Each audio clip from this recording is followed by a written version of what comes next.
கவலை இல்லாம colour print பண்ணுங்க, அதுவும் மிக குறைஞ்ச விலையில. Epson eco tank printers. இது வெறும் ஃபேபுலஸ் இல்ல, இது டோட்டலி பிரிண்டபிளஸ்.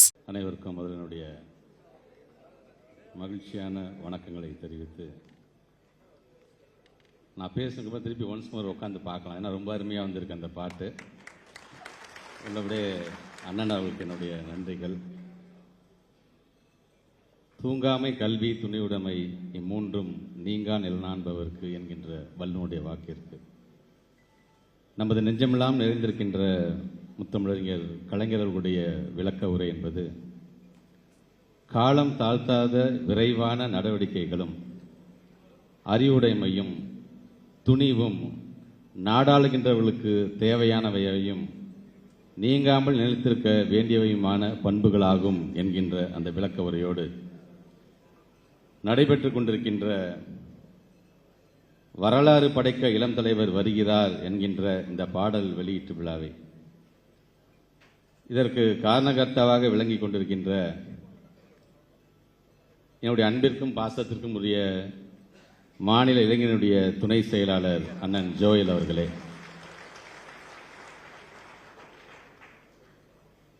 மற்றும் இதிலே பங்கு பெற்று நம்மை எல்லாம் பெருமைப்படுத்திக் கொண்டிருக்கின்ற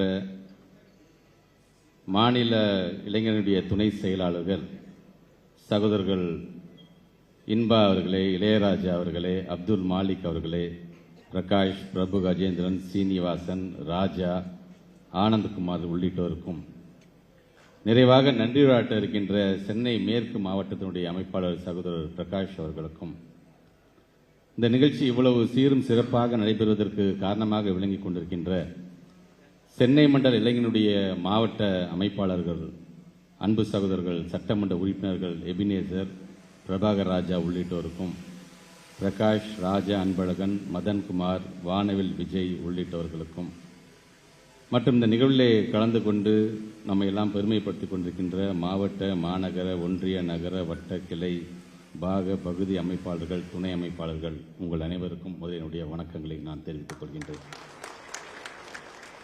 இந்த பாடலை பாடிய திரைப்பட பாடகர் அண்ணன் மனோ அவர்களுக்கும், இசையமைத்திருக்கின்ற அன்பு சகோதரர் மாரி சக்தி அவர்களுக்கும், அவருடைய குடும்பத்தை சார்ந்திருக்கின்றவர்களுக்கும், மற்றும் வருகை தந்திருக்கின்ற பத்திரிகைத்துறை, ஊடகத்துறை சார்ந்திருக்கின்ற நண்பர்களுக்கும் என்னுடைய வணக்கம். யாருடைய பிறந்த நாளை இன்றைக்கு நாம் மகிழ்ச்சியோடு கொண்டாடி கொண்டிருக்கின்றோம். மேடைகள் எதுவாக இருந்தாலும் மற்றவர்களை வசைப்பாடாமல் வந்திருக்கின்ற கூட்டத்தை தன் வசம் இழுக்கக்கூடிய அந்த பேச்சாற்றலை கொண்டிருக்கின்ற நம்முடைய மாண்புமிகு துணை முதலமைச்சருடைய பிறந்த நாளை தமிழ்நாடு முழுவதும் 27ஆம் தேதியிலிருந்து நாம் கொண்டாட காத்து கொண்டிருக்கிறோம் என்று சொல்லும் பொழுது, முன்கூட்டியே அதை இளைஞரணி இன்றைக்கு 25ஆம் தேதியிலிருந்தே அதை தொடங்கிவிட்டது என்கின்ற அந்த பெருமையோடும் மகிழ்ச்சியோடும் நாங்கள் கலந்து கொண்டிருக்கின்றோம். ஆக இந்த நிகழ்ச்சி என்று வரும்பொழுது இங்கே கூட்டத்தில் இருக்கின்ற நம்முடைய தம்பிகள், காலம்பர 9:30 மணிக்கு இந்த கூட்டம் என்று சொன்னால், இன்றைக்கு நம்முடைய இளைய சமுதாயம் உடனடியாக எந்திரிச்சு கிளம்பி உடனடியாக அரங்கத்துக்கு வந்து இதை முடிச்சு அடுத்து உங்கள் வேலையை நீங்கள் பார்க்க வேண்டிய ஒரு அவசியம். இது காலத்தின் கட்டாயம் தான், இல்லை என்று சொல்லி ஒவ்வொருத்தரும் ஒரு வேலை இருக்கும். அமைச்சர்னா மட்டும்தான் நிறைய வேலைகள் இருக்குதுன்னு இது அர்த்தமா என்ன? நாங்கள் பேசும்போது சொன்னாங்களே, பல பணிகளுக்கு இடையே இந்த பணிக்கு வந்திருக்கார், இதுதான் என்னுடைய முதல் பணி என்று நான் வருகை தந்திருக்கின்றேன். ஆக அப்படி இன்றைக்கு நமக்கான ஒரு துணை முதலமைச்சர், வருங்காலத்தில் தமிழகத்தை வழிநடத்தக்கூடியவருடைய பிறந்தநாளை கொண்டாடுவதை காட்டில் வேறு என்ன நமக்கு இருந்துட போகிறது? இது போன்ற கூட்டத்தில் ஒரு காலத்தில் ஏதோ ஒரு மூலையில் அமர்ந்திருந்து நம்முடைய தலைவருடைய பேச்சை கேட்டு கைத்தட்டிட்டு அமர்ந்த ஒரு இளைஞன் தான் இன்றைக்கு வெள்ளையும் சொல்லையுமா நான் வந்திருக்கேன்னா, என்னோட இளைஞனி என்பதை நான் மறந்துவிடக் கூடாது என்பதற்காக தான் ஒயிட் பேண்ட் ஒயிட் ஷர்ட்டோட நான் வந்திருக்கிறேன். வருகை தந்திருக்கின்ற இளைய சமுதாயம் ஒன்றே ஒன்று மட்டும் ஞாபகம் வச்சுக்கோங்க, உங்களுக்கான தனித்திறமை வளர்த்துக்கொள்ளுங்க. உனக்கு தனித்திறமை இருந்து உன்னால் கட்சிக்கு பயன்படும் என்று சொன்னால் கட்சி உன்னை பயன்படுத்தி கொள்ளும். ஆக நம்முடைய இடத்தை நிரப்புறதுக்கு நிறைய பேர் இன்னும் கியூவில் காத்துக்கிட்டு தான் இருக்காங்க. நம்ம தான் இந்த இடத்துக்கு வந்துட்டோமே போகுதுன்னு என்று தயவுசெய்து நினைச்சிடாதீங்க. இந்த இடத்துக்கு வந்ததுக்கு பிறகு தான் இன்னும் அதிகமாக நம்ம உழைக்க வேண்டும். அதுக்கு நமக்கு முன் உதாரணமாக இருப்பது நம்முடைய மாண்பு துணை முதலமைச்சர் அப்படிங்கிறத நீங்கள் மறந்துடக்கூடாது. ஆக அப்படிங்க வருகை தந்திருக்கின்ற நம்முடைய இளைய சமுதாயம் அறிவு சார்ந்த கருத்துக்களை உள்வாங்கிக் கொள்ள வேண்டும் என்பதற்காகத்தான் இன்றைக்கு நம்முடைய அண்ணன் ஜோயல் அவர்கள் அவர் இன்னைக்கு பாட்டு எழுதியிருக்காரு, 3வது வருஷமா என்று சொல்லியிருக்காரு. நம்முடைய இளந்தலைவருடைய பிறந்தநாள் வருதுன்னு சொன்னாலே ஜோயல் அண்ணனை ஒரு பேப்பரும் பேனா கைமா நம்ம பார்க்கலாம் அப்படின்னு நம்மளுடைய தம்பிங்களாம் சொல்கிற மாதிரி ஆயிடுச்சு. இன்னைக்கு வந்துருச்சுப்பா, இன்னைக்கு நேரம் எழுத ஆரம்பிச்சிடுவார் அண்ணன் அப்படிங்கிற மாதிரி. என்னன்னா இந்த மேடையை பார்க்கும்பொழுது இப்போ நான் இளைஞரணி அணி கூட்டத்துக்கு நான் வந்திருக்கிறேன்னா, இல்லைனா இலக்கிய அணி கூட்டத்துக்கு வந்திருக்கேனா, இல்லை கலை இலக்கிய பேரவை கூட்டத்துக்கு வந்திருக்கேன்னா, ஒருத்தர் எழுதுறாரு, ஒருத்தர் பாட்டு பாடுறாரு. ஆக இதை பார்க்கும் பொழுது வெறும் சொல்லால் மட்டும் இல்லாமல் செயலாலும் காட்டக்கூடியவருடைய தம்பிகள் என்பதையும் இன்றைக்கு நீங்கள் காட்டக்கூடியவர்களாகத்தான் உங்கள் ஒவ்வொருவர்களையும் நான் பார்க்கின்றேன். ஸோ நம்ம பொறுத்த வரைக்கும் நம்முடைய இளைய சமுதாயம் இன்னைக்கு நமக்கான உடுப்பாக இன்னைக்கு நம்மளுடைய அலங்கரிக்கப்பட்டிருக்கிறோம். ஒயிட்டு நம்ம வந்துட்டோம் அப்படின்னா, இந்த ஜல்லிக்கட்டு வரும்போது அந்த காலை இப்படி தான் பார்த்தீங்கன்னா ரெடி பண்ணி வச்சிருப்பாங்க. அந்த ஜல்லிக்கட்டு இருந்துச்சா அது அந்த கால் அப்படியே பாயும். அப்படியே அது மாதிரியான தோற்றமாகத்தான் நீங்கள் உங்களை கருதிட வேண்டும்.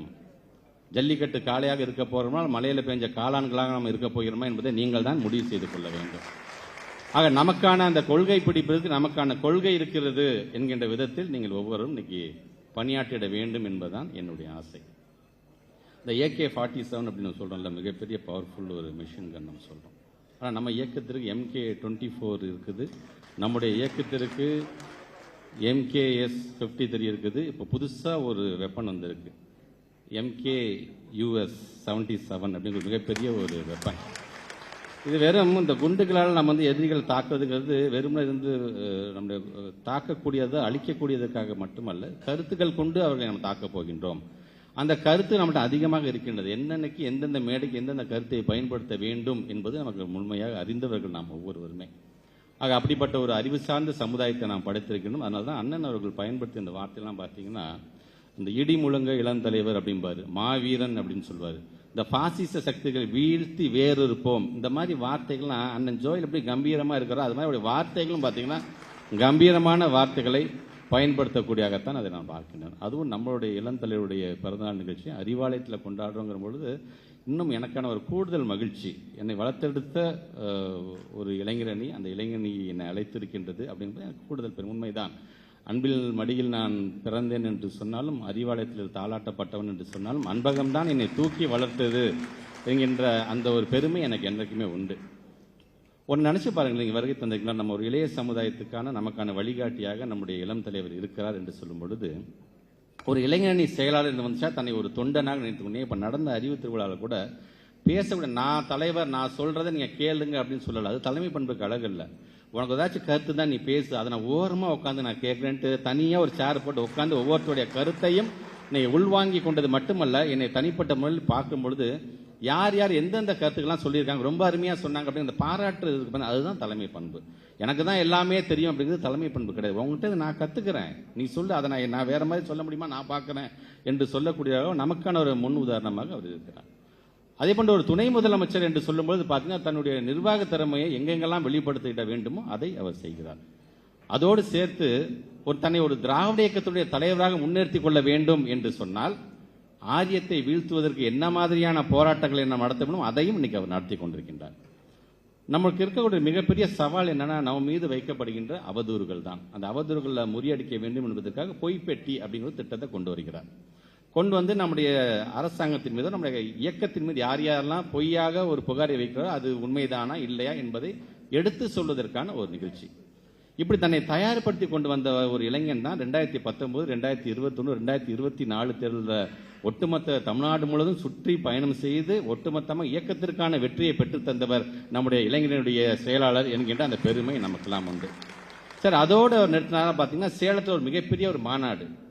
அந்த மாநாட்டை கூட்டி அவர் பேசும்பொழுது கூட லட்சக்கணக்கான என்னுடைய இளைஞர்களை நான் அழைத்திருக்கிறேன், இங்கே அவர்கள் கூடியிருக்கிறார் என்று எண்ணிக்கையின் அடிப்படையில் சொல்லல. நான் இளைஞர்களை கூப்பிடவில்லை, நான் அதிகப்படியாக நான் கொள்கை வீரர்களை நான் அழைத்திருக்கின்றேன் என்று அவருடைய எண்ணங்களை அங்கே அவர் பிரதிபலிக்கின்றார்.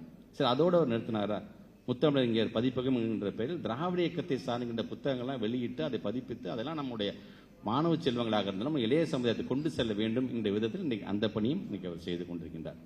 இப்படி ஒவ்வொன்றையும் செய்யக்கூடிய அவருடைய பிறந்தநாளை தான் இன்றைக்கு தமிழ்நாடு முழுவதும் நாம் கொண்டாடிக்கணும். நினச்சி பாருங்க, 234 தொகுதியும் லைப்ரரி கொண்டு வந்துட்டோம். எல்லா தொகுதியிலும் பாசறை கூட்டத்தை நடத்தி முடிச்சுட்டு ஒரு கொள்கை கூட்டத்தை இன்னைக்கு தயார்படுத்தி, அதனால தான் எங்கு போனாலும் இளைஞர்களுக்கு என்று தனியாக ஒரு முக்கியத்துவத்தை தரக்கூடியவராக இன்னைக்கு அவர் விளங்கி கொண்டிருக்கிறார் என்பதை நம்ம கண்கூடாக நம்ம பார்க்க முடியும். இது மட்டும்தானா? துணை முதலமைச்சராக அவர் என்னென்னலாம் செய்திருக்கார். செஸ் ஒலிம்பியாடு கொண்டு வந்ததுலேருந்து ஃபார்முலா F4 கார் ரேஸ் கொண்டு வந்தது, எவ்வளோ இடைப்பாடுகள் அதெல்லாம் கடந்து அதை வெற்றிகரமாக நடத்துவதிலேருந்து ஒரு ஹாக்கி போட்டி அப்படி வந்துச்சுன்னா ஒரிசா மாநிலம் தான் நடந்துச்சு. அதை கொண்டு வந்து தேசிய லெவலாக இருந்தால் ஏஷியன் லெவலாக இருந்தால் ஏன் இன்னைக்கு வேர்ல்டு கப் ஹாக்கி வந்து மதுரையிலும் சென்னையிலும் நடத்துவதற்கான அந்த வழிவகை செய்ததிலிருந்து சரி நீ சாதிக்க நினைக்கிறியா, உனக்கு டேலண்ட் இருக்கா, நீ கவலைப்படாதா என்று சொல்லி சாம்பியன்ஸ் ஃபெடரேஷன் தனியாக இன்னைக்கு ஆரம்பிக்கப்பட்டு அதன் மூலமாக நம்முடைய இளைய சமுதாயத்துக்கு உதவிட வேண்டும்.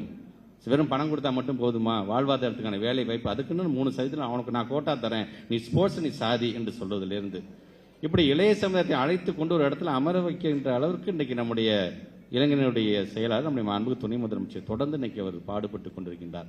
அவருடைய கரத்தை வலுப்படுத்துகின்ற விதமாக வருகின்ற தேர்தல் இப்ப தம்பி அவங்க பாடும்போது கூட இந்த வா வான்னு சொன்னாங்கல்ல, மீண்டும் 7வது முறையாக திராவிட முன்னேற்ற கழகம் ஆட்சிக்கு வா வா வா என்று சொல்லக்கூடிய ஒரு அரங்கமாகவும் உறுதியேற்கக்கூடிய ஒரு இடமாகவும் இந்த இடம் அமைந்திட வேண்டும் என்பதற்காகத்தான் இன்றைக்கு இது போன்ற நிகழ்ச்சிகள் நம்மளாம் பேசிட்டு இருக்கோம். நாங்கள் கருத்துக்களை முழுமையாக உள்வாங்கிக் கொள்ளுங்க. நம்ம மீது யாராச்சும் வசைப்பாடுனாங்க நினைச்சா திருப்பி நம்ம திட்ட வேண்டிய அவசியம் இல்லை. நம்முடைய கருத்துக்கள் மூலமாக பதிலடி வழங்கிட வேண்டும். அதுதான் நம்முடைய துணை முதலமைச்சர் நமக்கு சொல்லி தந்த பாடம். அவருடைய கரத்தை வலுப்படுத்துவதற்கு அதுதான் சரியான வழியாகவும் இருக்கும் என்பதற்காகத்தான் அதையும் நான் சொல்கின்றேன். ஆக இந்த நல்ல ஒரு நிகழ்ச்சியை ஏற்பாடு செய்திருக்கின்ற அதற்கு காரணமாக இருக்கின்ற அண்ணன் ஜோயல் அண்ணன் அவர்கள் பல்வேறு பணிகள் இளைஞனை சார்ந்து பல்வேறு பணிகள் இருக்குது என்று சொன்னாலும் தான் யாரை தலைவனாக ஏற்றுக்கொண்டேனோ அந்த தலைவன் மீது அவருக்கு செலுத்துகின்ற அன்பு, தலைவனாக செலுத்துகின்ற காதலை வெளிப்படுத்துகின்ற விதமாகத்தான் இன்றைக்கு இது போன்ற வரிகள்லாம் வெளிப்பட்டு கொண்டிருக்கின்றது. ஒரு ஆடு மேய்ப்பவருக்கும் ஒரு ஆசிரியருக்கும் பிறந்த ஒரு குழந்தை இன்னைக்கு மிக அழகாக இந்த பாடலை இன்றைக்கு வடிவமைத்திருக்கிறார், தந்திருக்கிறார் என்று சொல்வது அவருக்கு மட்டுமல்ல, இதற்காக பணியாற்றிய கேமராமேன்லேருந்து எடிட்டர்லேருந்து மியூசிக் டைரக்டர்ஸ் பாடியவர்கள்லேருந்து அது எழுதினவர் முதற்கொண்டு அனைவருமே நான் பாராட்ட நான் கடமைப்பட்டிருக்கின்றேன். ஆக வருகை தந்திருக்க நீங்கள் இது போன்ற பாட்டுகள் நமக்கு மகிழ்ச்சியும் எழுச்சியும் தருவது என்பது ஏதோ அந்த 4 நிமிஷம் 5 நிமிஷத்தில் முடிஞ்சு அடுத்த வேலையில் இல்லாமல் அது என்றைக்குமே நம்முடைய நினைவில் இருக்கக்கூடியதாக இருக்க வேண்டும். அப்பொழுதுதான் என்னை பொறுத்த வரைக்கும் முத்தமிழர் கலைஞர் சொல்வது போலதான் எல்லா சிப்பிகளையும் பார்த்தீங்கன்னா முத்துக்கள் இருக்காது. சில சிப்பிகள் வந்து முத்துக்கள் இருக்கும், சில சிப்பிகளில் முத்துக்கள் இருக்காது. ஆனால் நம்மளுடைய இயக்கத்தை சார்ந்திருக்க இளைஞரணி என்கின்ற சிப்பியில் தான் ஒவ்வொன்றும் முத்துக்களாக இருக்கிறது என்பதை நான் பெருமையோடு நான் எடுத்து சொல்வேன். தோண்டுகின்ற சுரங்கள் எல்லா சுரங்கத்திலையும் தங்க கட்டி கிடைச்சிடாது. ஆனால் நம்முடைய இளைஞரணி என்ற சுரங்கத்தில் தோண்ட தோண்ட தங்க கட்டிகளில் சிங்க குட்டிகளாக இன்னும் 5 மாதத்தில் வேட்டையாட காத்து கொண்டிருக்கின்ற சிங்க குட்டிகளாக எங்களுடைய இளைஞரணி தம்பிகள் இருக்கின்றார்கள். வேட்டையாடுகிறது என்று சொல்லுவது மனித வேட்டை அல்ல, வாக்கு வேட்டையில் நாம் வெல்வோம். வாக்கு வேட்டை நடத்துவதற்கு நாம் நம்ம இன்றிலிருந்தே தயார்படுத்திக் கொள்வோம் என்று உறுதி செல்லுகின்ற ஒரு நிகழ்வாகவும் இந்த நிகழ்வு அமையட்டும் என்று சொல்லி உங்களோடு சேர்ந்து நம்முடைய துணை முதலமைச்சர் பல்லாண்டு காலம் வாழ்க வாழ்க வாழ்க என்று வாழ்த்தி இந்த உரையை நிறைவு செய்கிறேன். நன்றி, வணக்கம்.